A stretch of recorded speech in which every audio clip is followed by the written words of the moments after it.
And so I'm excited about that opportunity, but as we get to that, as you start turning in your Bibles, hopefully to Matthew chapter 5, I want you to think about maybe you've been in a situation where you've heard somebody say something that's maybe not quite the full quote, right?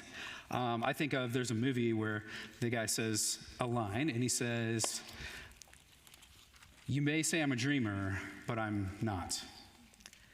And he says that over and over again, and people are like waiting for him to finish the sentence. Does anybody know what the rest of that sentence is? That's actually a song lyric. Not the only one, right?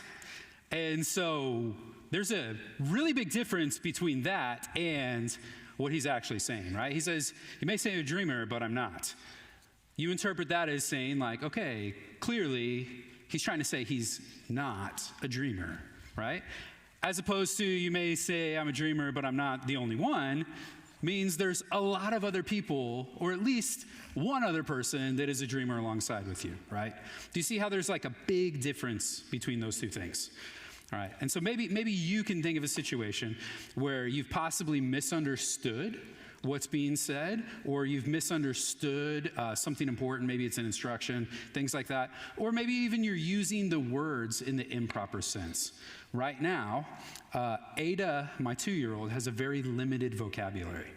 And a word that she keeps using a lot right now, that she's sometimes using the right way and sometimes using the wrong way, is spicy. So she uses spicy to be a word that kind of describes things that she doesn't like.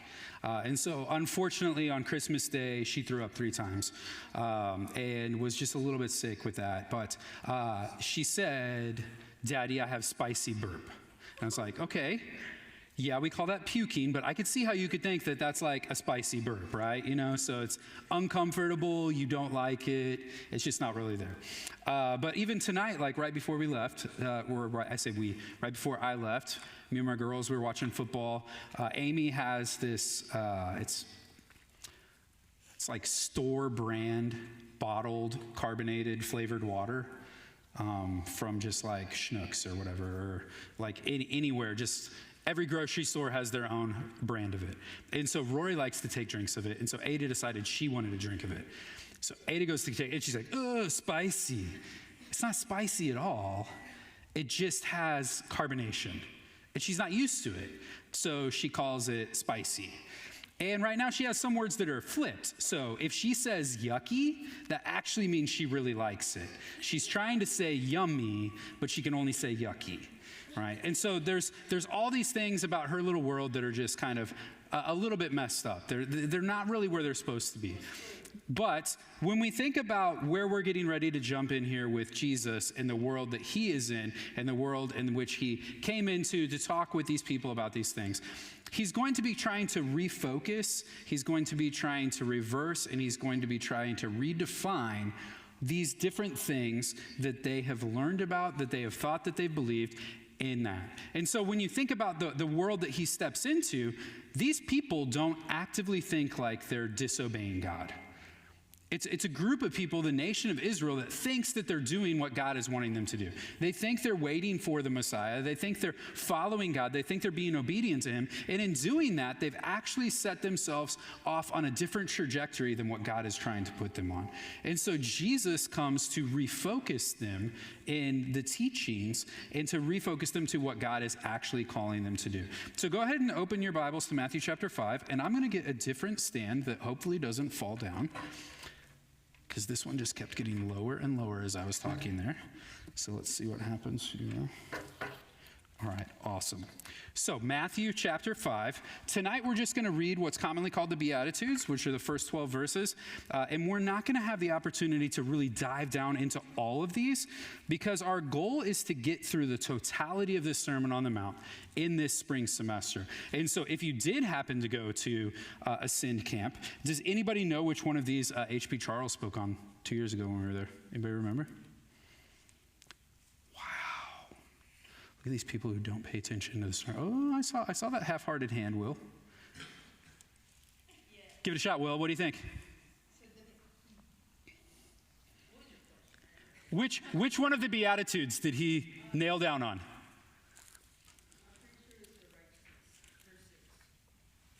Verse 6? It was verse 6, yeah. So, blessed are those who hunger and thirst for righteousness, for they shall be satisfied. So we're going to read through them all. We're going to talk about that. I'm going to categorize them for us as we kind of define what Jesus is doing in these teachings. And then we'll, like always, have an opportunity for you guys to discuss them in our small group time and really to set up what we're going to be looking at for the rest of the semester as we look at the words of Jesus and how they challenge us. And so it says, seeing the crowds, he went up on the mountain, then he sat down. His disciples came to him, and he opened his mouth and taught them, saying, blessed are the poor in spirit, for theirs is the kingdom of heaven. Blessed are those who mourn, for they shall be comforted. Blessed are the meek, for they shall inherit the earth. Blessed are those who hunger and thirst for righteousness, for they shall be satisfied. Blessed are the merciful, for they shall receive mercy. Blessed are the pure in heart, for they shall see God. Blessed are the peacemakers, for they shall be called sons of God. Blessed are those who are persecuted for righteousness' sake, for theirs is the kingdom of heaven. Blessed are you when others revile you and persecute you and utter all kinds of evil against you, and falsely do that on my account. Rejoice and be glad, for your reward is great in heaven, for so they persecuted the prophets who were before you. So what we have here is Jesus speaking to his disciples as well as the crowd that is gathered around him. When we think about that, the crowd that's gathering around him, we've talked about this a while ago, but I do think it's important for us to remember that the crowds are following Jesus for many different reasons. There's a bunch of them that we can list with the letter M. And so if you're taking notes, you can jot these down real fast. Sometimes they're looking for a meal because Jesus does miracles, right? He's passing out food, so they're looking for a meal. Some of them are looking for money because Jesus has a crowd around him. That crowd is going to gather people. The people is an opportunity for money. Judas falls into that category as well, somebody who's looking for money. Sometimes they're just looking for a miracle. They're just looking for the next trick. What's the next cool thing he's going to do? They're following him for those reasons. Some of them are looking for him to be the Messiah, which you might say, hey, that's the right thing.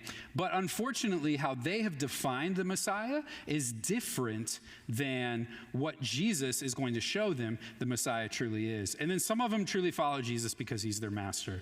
At different times when we look into the book of John especially, it defines those people as his followers, and you see his followers expand drastically up to over thousands and then dwindle down to under the 12 disciples, which one of them even is not truly looking at him as master.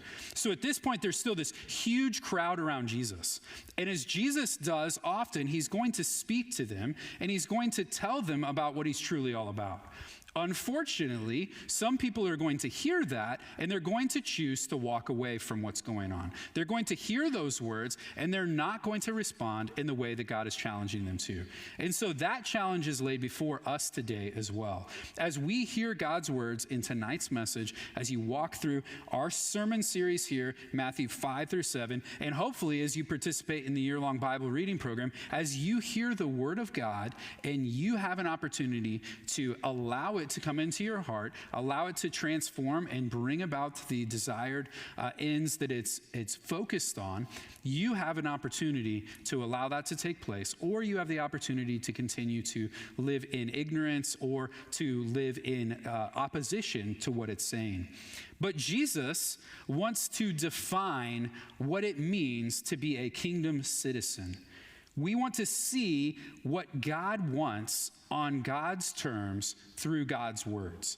And that's what Jesus is going to provide for us in this Sermon on the Mount. And we often see when Jesus speaks in the scriptures, it changes people's lives. And when it changes people's lives, it does that because of the power of the gospel. And so we see that Jesus points them to the truth of the gospel, the power of the gospel, through the words of the gospel, and he develops then what it looks like to be a true follower of Christ here in Matthew 5 through 7. But as we do that tonight, we're going to see that there are three things, there are three R's that you're looking at tonight. I've already said them once, I'll say them again, and I'll say them before each of them. But Jesus' words are going to be present to refocus us, to reverse us, and to redefine what it is that God is wanting from us. And so we'll start with Jesus' words refocusing us. When we think about that, sometimes you're in a situation and you have an opportunity to be looking at something, and then you see that you have to actually change your perspective on that. Has anybody ever used a microscope? Has anybody ever used a microscope? Has anybody ever used like a super high powered microscope? Like super high, like we're talking about like over like 100,000 magnification, right? You've got multiple lenses that you have to like actually move across. Some of you guys in probably biology or things like that, you're probably getting up to that level. And then you've got your actual lens that you're looking through that. But you have to start with the smallest magnification and you have to gradually move yourself up to that. If you start with the top magnification and you're looking down, you're actually not able to find really what you're looking for unless you just happen to luck upon it.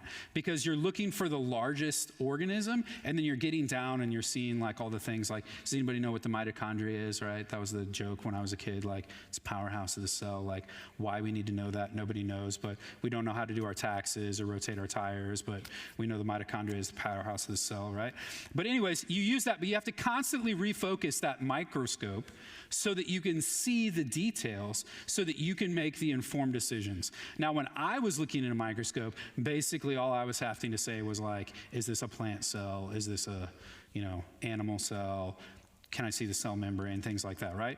But doctors, nurses, physicians, chemists, pharmacists, they need other things going on in that microscope, and they really need to know what's on there. So they have to drill down, they have to refocus, they have to constantly inspect that so that they can make an informed decision based upon what's there. So Jesus's words are present to refocus these individuals because they think they're doing right in God's eyes. No one that's probably walking up to follow Jesus, or very few that are walking up to follow Jesus at this point, are saying, you know what, I'm openly living my life in opposition to God, but you know what, I think I'm going to go listen to this Jesus guy and see what he's about.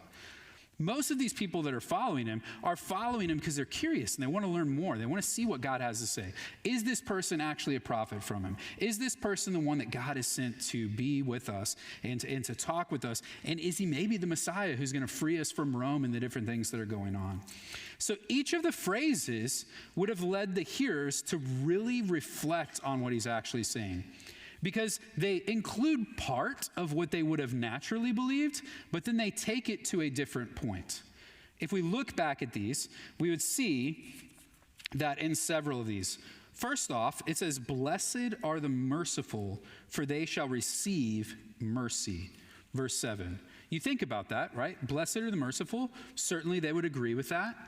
But the promise that's given to that they will receive mercy, means they need to think about that. Because just because you're nice and merciful to others, does that mean that you will actually be always treated that way? What do you think?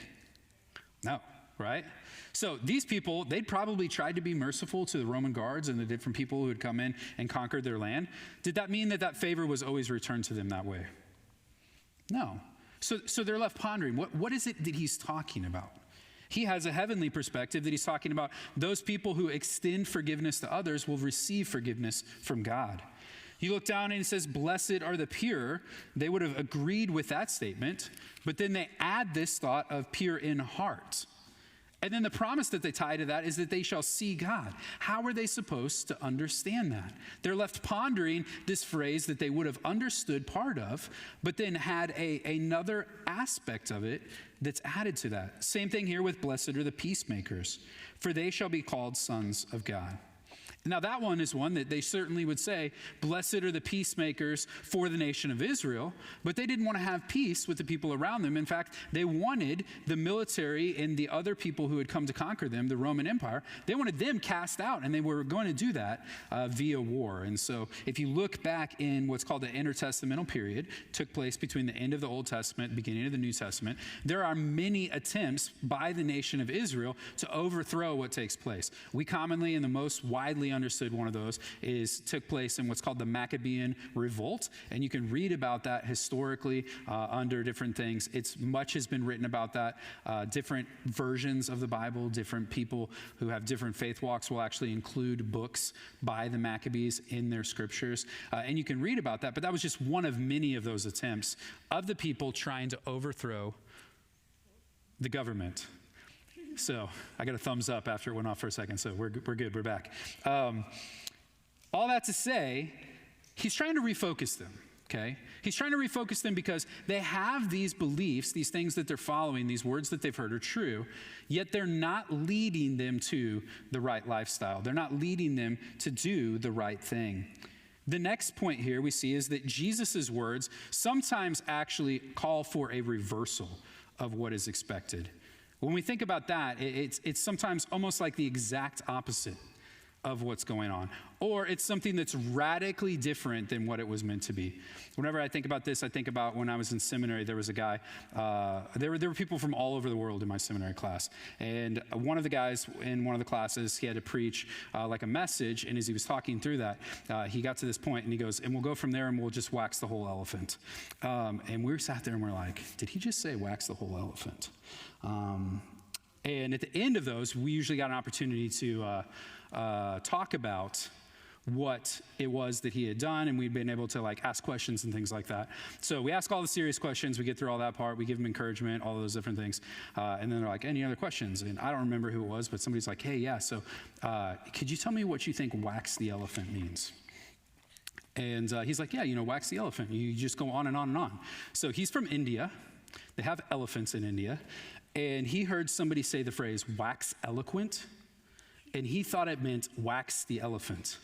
So in his mind, he's thinking, great, somewhere in America, they're out here just waxing elephants, like just waxing them like at the car wash, just spray that wax on them and get them all shiny and send them back out there on the road, right? And we're like, oh yeah, hey man, actually the phrase is wax eloquent. And he's like, okay, what does that mean? And was like, well, it still means the same thing, kind of, but we're not talking about elephants. We're not talking about those things. And so we had to explain that because it would mean something completely different for us to go out and wax an elephant versus like to go on in our conversation with what we're going on. So sometimes there's radically different things that are taking place. When we look back at some of these, we see that in some of them that we have here in Jesus's words. It says, blessed are those who mourn, for they shall be comforted. That would have been something that would have been the opposite of what the people had anticipated or what they had believed. We've talked about this before here in ASM, that at this point in time, they often believe that if something bad was taking place in your life, that was a direct result of you sinning against God and him bringing judgment upon you. So if somebody is going to mourn, it's not necessarily that they are going to be blessed for mourning.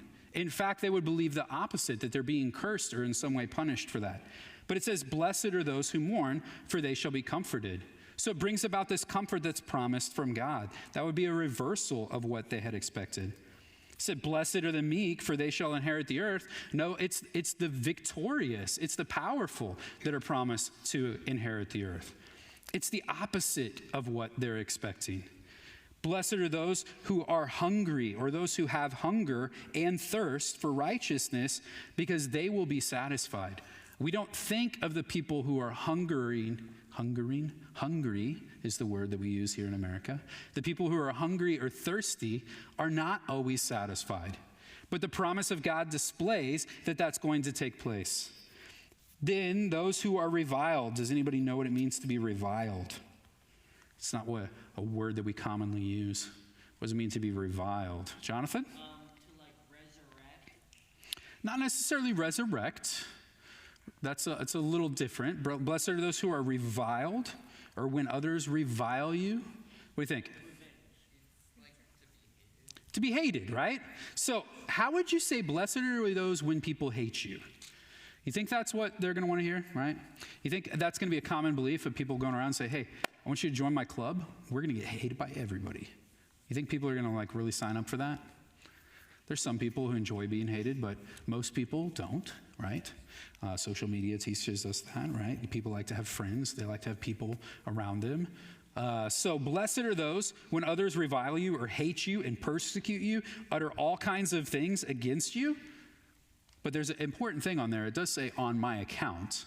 So he's talking about for the sake of the kingdom. If you are experiencing the hardship and the different things that take place for the sake of the kingdom, you are blessed because the promise comes with that you are receiving what was also done to the prophets, the people of God, and that there will be rejoicing in heaven for you and the reward that you receive. So these words they're reversing what would commonly be expected. They're the opposite of what people are anticipating. And Jesus is using these words to point the people to the fact that they think that they're understanding what God wants them to do, but it's not necessarily that they are ensured that they're on the path that God desires for them. The third item that we see is that Jesus' words here, they also redefine what it means to be a follower. Each of these items mentioned would be something that these first century Christians could have expected to experience. It's not that it's abnormal. When he talks about the people who are being persecuted, when he talks about the opportunity for being pure in heart, when he talks about being hungry, being poor in spirit, being meek, these are all things that they could experience. They're all things that they would have anticipated and would have understood in the context of their lives. And each of them also has the opportunity to be focused upon us in our life because we are in the same situation that they are in terms of the culture that we live in and the expectations and the way in which it's set up against God.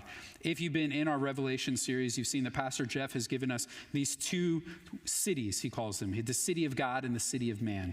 The city of God is made up of the followers of God. The city of man is made up of the followers of man. These people put themselves up against the city of God and the people of God, and these people now must understand what it means to be a true follower of God. And that's what Jesus is going to expand as we walk through the rest of this excerpt of what he's taught here. We're going to see that we're commonly going to say and hear things like, "You have heard it said that, but I tell you this." He'll also say things like, "You have heard this said, that I came to destroy this, but I came to do this."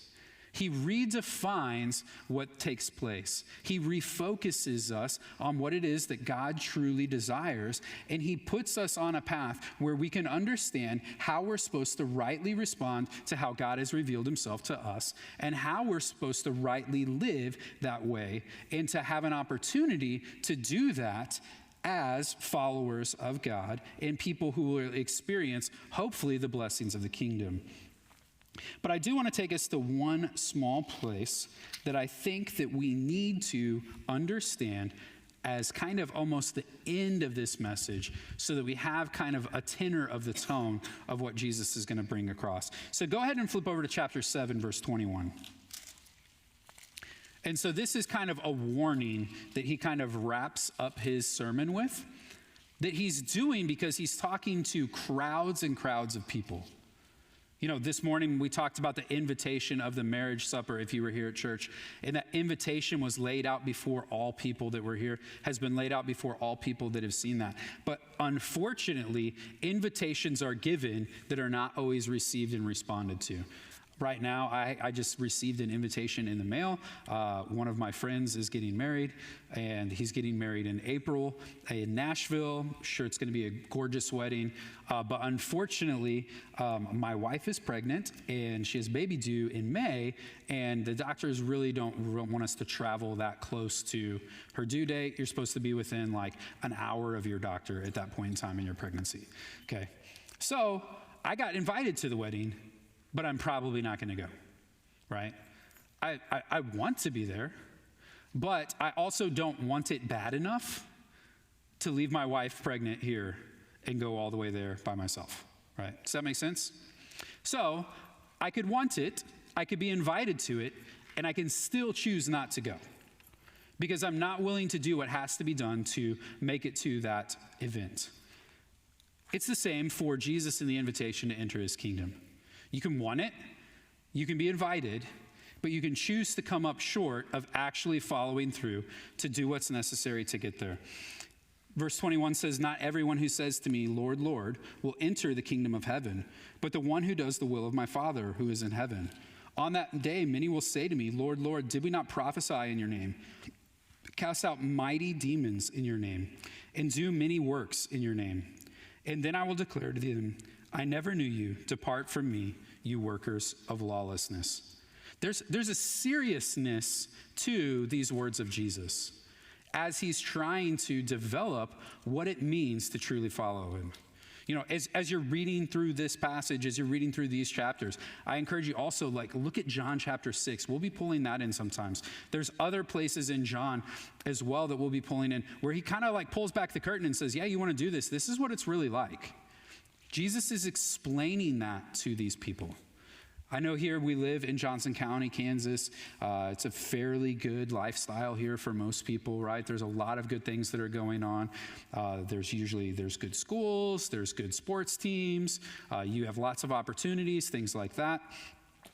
But you also have to choose to want to follow God. There's temptations, there's hardships, there's other things that take place that could distract you from doing that. You have to choose to put the effort to allow God to have an opportunity to be working in your life so that you respond to him appropriately. And so we might think, hey, everybody here in Johnson County is probably a Christian, right? They were born in America, or they live here in America where everybody's a Christian. They know who God is. They've listened to the Bible. They've worked through all these different things. They go to church, at least on Christmas and Easter, which is probably good enough. Like, that's better than most people. That's all it really takes to get in there, is to be better than others. That's not the standard. And that's what Jesus is trying to tell them. It's far different than what they interpret and what they expect. He says, broad is the way that leads to destruction, narrow is the gate that leads to the kingdom of heaven. And we're going to see him work through those types of images, walking through that. And each week we're going to be laying out before us the thought of, are we examining ourselves to find whether we're following God the way he's explained and revealed himself to us?